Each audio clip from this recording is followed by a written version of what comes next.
It's a political standoff, the likes of which we haven't seen in about a generation. The White House today invoking executive privilege to block the release of the full Mueller report. It comes the same day Democrats voted to hold Attorney General William Barr in contempt. They're calling it a constitutional crisis and promising to take it all the way to the Supreme Court. But moments ago at a rally in Panama City, Florida. I love it. Hello, Spinnaker. President Trump said it's all a bunch of nonsense. Watch. Almost $40 million. 20 Trump haters, Democrats, I call them angry Democrats. After 2 years, nothing. No collusion. And now the Democrats, we have a great attorney general, now the Democrats are saying, we want more. You know, it was going to be like, we want the Mueller report. Now they say, Mueller report? No, we want to start all over again. It is a disgrace.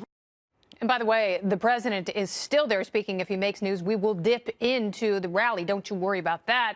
Well, let's get back to the vote on Capitol Hill today. The House Judiciary Committee this afternoon voting to hold Barr in contempt 24-16, right along party lines. Democrats did it after Barr refused to turn over the full unredacted Mueller report to them. And it came after explosive partisan fighting all day long. Check this out. No person, and certainly not the top law enforcement officer in the country, can be permitted to flout the will of Congress and to defy a valid subpoena. No person, not the Attorney General, not the President, can be permitted to be above the law. Democrats have no plans, no purpose, and no viable legislative agenda beyond attacking this administration. And if it weren't for him being president, he'd be in prison with Michael Cohen today as individual one, and he obstructed justice as the Mueller report says it so. We are in danger. We need to respond, and we need to act for the people of the United States of America. I think it's all about trying to destroy Bill Barr because Democrats are nervous he's going to get to the bottom of everything. He's going to find out how and why this investigation started in the first place. Our Democrat colleagues have weaponized our critical oversight responsibilities. And moving today to hold the AG in contempt is not only premature, unprecedented, and unwarranted, frankly, it is shameful. We believe the American people deserve better. And right after the vote, Chairman Nadler ran right to the nearest microphone, as you can imagine, screaming that the White House is usurping too much power from Congress. Jerry? There can be no higher stakes than this attempt to arrogate all power to the executive branch away from Congress and, more important, away from the American people. We've talked for a long time about approaching a constitutional crisis. We are now in it. We are now in a constitutional crisis. Buddy, a constitutional crisis is not going to maintain the House or win the presidency. Go back to the idea board. Between the executive privilege over the Mueller report and holding Barr in contempt, is this really a crisis for the nation, or do Democrats need to chill just a little bit? Here with me now, former Whitewater Independent Counsel Robert Ray. Welcome to the show. Nice to be with you.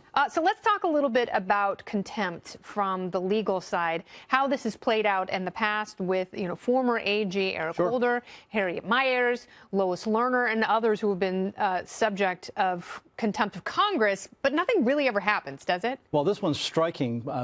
Remind our viewers that Bill Barr's only been in office, less than 3 months, and lo and behold, he now finds himself in the middle of a contempt proceeding, which is a rather extraordinary development. I mean, most of the time what happens is it ends up in litigation and ultimately really kind of fizzles out because the court system obviously takes so far much longer than any other way to speedily resolve, the dispute.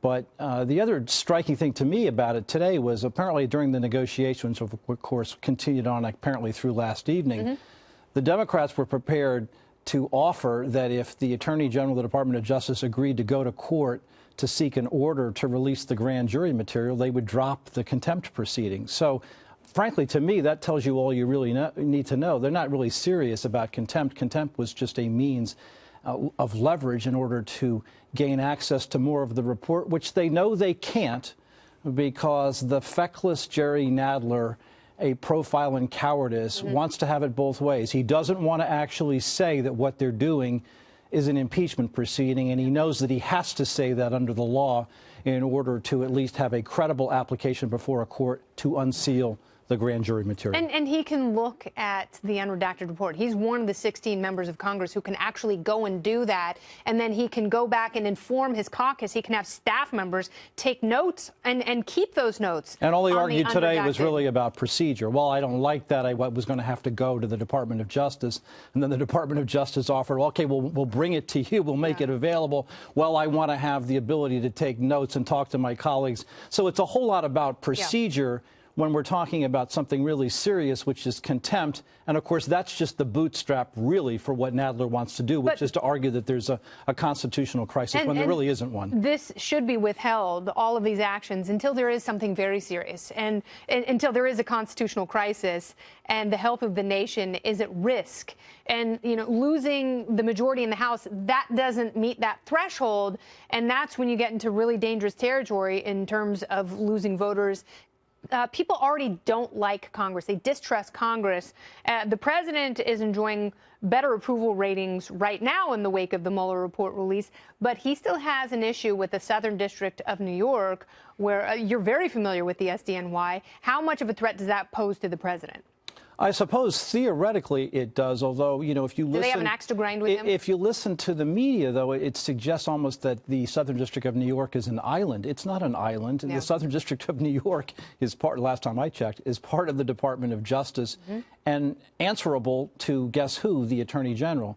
And certainly with regard to significant and high-profile matters, you would expect there to be close supervision exercised by now the Attorney General of the United States, just as there was previously, at least certainly with regard to matters involving Russia and anything related to the president, would have been supervised by the soon-to-be former Deputy Attorney General Rod Rosenstein. Robert Ray, thank you so much for your insight. Hope we talk to you again. Nice to be with you. Very good. Nice to talk to you.